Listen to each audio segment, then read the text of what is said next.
Assalamualaikum. Selamat pagi. Waalaikumsalam.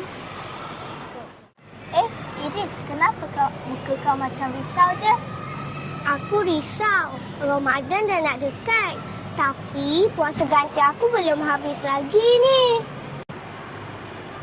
Iris, betul ke awak belum ganti puasa lagi? Dulu saya sakit. Tak sempat nak ganti semua tu lagi. Kalau macam tu, awak kena ganti cepat-cepat ni sebelum masuk Ramadan.